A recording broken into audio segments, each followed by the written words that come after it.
Hi, everyone. So, for this bibliotherapy blog, I will be reading I Miss You, A First Look at Death by Pat Thomas. So, I Miss You, A First Look at Death. Okay. Every day someone is born, and every day someone dies. Death is a natural part of life. All living things grow, change, and eventually die. When someone dies, their body stops working, they stop breathing, and their heart stops beating. They cannot think or feel anymore. They don't eat or sleep. In books and in movies, it is usually the bad people who die. But in real life, good people die too. People die for different reasons. Some people die because they are old. Some people get very sick and then they die. Some people die because something unexpected and tragic happens to them. What about you? Has anyone you know died? How did they die? After a person dies, there is usually a ceremony called a funeral. At the funeral, people who knew that person can gather together to say goodbye. They may bring flowers, tell stories, or recite poems. It can be hard to say goodbye to someone you love. It is normal to miss them very much. When someone dies, especially if the death is sudden, it is normal to think of things you wish you had said, or things you wish you had not said. You may wish you had been nicer or more helpful, but the way you behaved did not make that person die.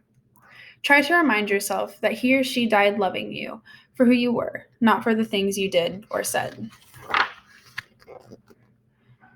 When someone you love dies, it can feel as if your heart has been torn in two. It can feel as if a part of you is missing. These feelings may take a long time to get over. You may feel lots of different sad feelings before you finally begin to feel like yourself again. What about you? After someone dies, it is normal to feel sad, angry, guilty, afraid, and even happy. What are you feeling? When someone you love dies, it can be hard to do all the normal things you did before.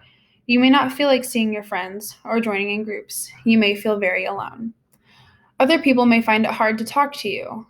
This is not because they don't care, but because they do not know what to say or do to help you. What about you? Do you have someone you can talk to when you're feeling sad? What sort of things make you feel better right now? There is a lot we don't know about death. Every culture has different beliefs about what happens after a person dies, but most cultures also share some beliefs, like the idea that when a person dies, their soul, the part of them that makes them special, takes a journey to join the souls of other people who have passed away. It's not an easy idea to understand. Sometimes it helps if you think of the soul as a single raindrop joining a giant, great big ocean. Even after someone you know or love dies, life goes on. The things you learned from that person stay inside of you and become a part of you. As time goes on, you will realize that no one is completely gone as you can remember the one you love. Alrighty, so I chose this book specifically because I enjoy the fact that it kind of hits the nail on the head when it comes to addressing what grieving and loss looks like for children.